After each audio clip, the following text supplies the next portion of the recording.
Hello বন্ধুরা, কেমন আছেন? নিশ্চয়ই ভালো। আপনারা দেখছেন tech related channel smart studio. আপনার স্মার্টফোনে আপনার জিমেইল আইডি লগ ইন করা আছে এবং আপনি সেটি চালাচ্ছেনও, কিন্তু এটার পাসওয়ার্ডটা আপনার মনে নেই।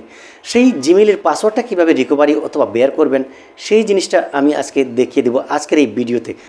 তো বন্ধুরা, আপনারা যদি আমার চ্যানেলে নতুন দর্শক হয়ে থাকেন তাহলে অবশ্যই চ্যানেলটি সাবস্ক্রাইব করে দিবেন এবং পাশে থাকা বেল আইকনটি অল করে দিয়ে দিবেন। আর যদি কোনো কিছু জানার থাকে অবশ্যই কমেন্ট সেকশনে কমেন্ট করে দিবেন, আমরা রিপ্লাই দিয়ে দেব। তো বন্ধুরা, শুরু করা যাক। আপনার মোবাইল স্ক্রিনে আসার পর সরাসরি আপনি গুগল প্লে স্টোর ওপেন করে নেবেন। ওপেন করার পরে এখানে আপনি কর্নারে আপনার লোগোতে ক্লিক করে দিবেন। ক্লিক করার পরে এখানে দেখুন গুগল অ্যাকাউন্ট, এই অপশনটাতে একটা ক্লিক করে দিবেন। তো এখানে দেখুন এরকম একটা ইন্টারফেস চলে আসবে। তো এখানে দেখুন আপনি সিকিউরিটি নামে একটা অপশন পাবেন, এটাতে একটা ক্লিক করে দিবেন।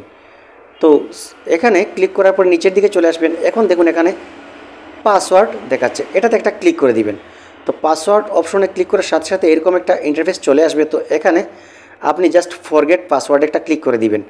তো ক্লিক করার পর এরকম একটা ইন্টারফেস শো করবে। তো এখানে কন্টিনিউয়ে একটা ক্লিক করে দিবেন। কন্টিনিউ দিয়ে দেওয়ার পরে আপনার ফোনে যে লক আছে সেই লকটা দেখাবে। যে কোনো লোকই তাকে প্যাটার্ন লক, ফিঙ্গার লক অথবা ফেস লক সেটা দেখাবে। তো আমি এখানে ক্লিক করে দিয়ে দিলাম কন্টিনিউয়ে। তো কন্টিনিউ দেওয়ার পরে দেখুন এখানে লকটা দেখাচ্ছে। তো আমি এখানে ডিসপ্লে ফিঙ্গারপ্রিন্টটা রয়েছে সেটাতে ক্লিক করে দিলাম। তো এরকম ইন্টারফেসে নিয়ে আসলো।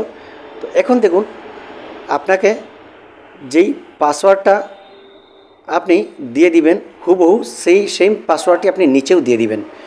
তো সেই পাসওয়ার্ডটি তৈরি করার পরে এখানে কিন্তু 8টা ক্যারেক্টারের ভেতরে আপনি তৈরি করে দিয়ে দিবেন, কিন্তু 8টা ক্যারেক্টার কম হলে কিন্তু নেবে না।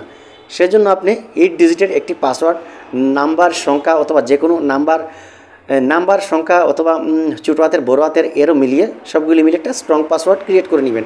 তো এখানে পাসওয়ার্ড তৈরি করার পরে এখানে কিন্তু দেখবে যেটা শক্তিশালী পাসওয়ার্ড নাকি দুর্বল পাসওয়ার্ড। তো এখানে যদি আপনার পাসওয়ার্ডটা সেম হয়ে যায় তো পাসওয়ার্ড দিয়ে দেওয়ার পর দেখুন এখানে আপনি চেঞ্জ পাসওয়ার্ডে ক্লিক করে দিলেন। চেঞ্জ পাসওয়ার্ড, এখানে চেঞ্জ পাসওয়ার্ডে ক্লিক করে দেব। দেওয়ার সাথে সাথে দেখুন পাসওয়ার্ড চেঞ্জ সাকসেসফুলি আপনাকে দেখাবে। তো এই মুহূর্তে আপনার জিমেইল আইডির যে পাসওয়ার্ডটা ছিল সেই পাসওয়ার্ডটা কিন্তু চেঞ্জ হয়ে গেছে বা পরিবর্তন হয়ে গেছে। তো এই সিস্টেমেই কিন্তু আপনি জাস্ট এই পাসওয়ার্ডটি নতুন ক্রিয়েট করতে পারবেন, অর্থাৎ নতুন পাসওয়ার্ডটি ক্রিয়েট করে আপনি সেই জিমেইলটা পুনরায় আবার চালু করতে পারেন। তো সম্পূর্ণ ভিডিওটি দেখার জন্য অনেক অনেক ধন্যবাদ।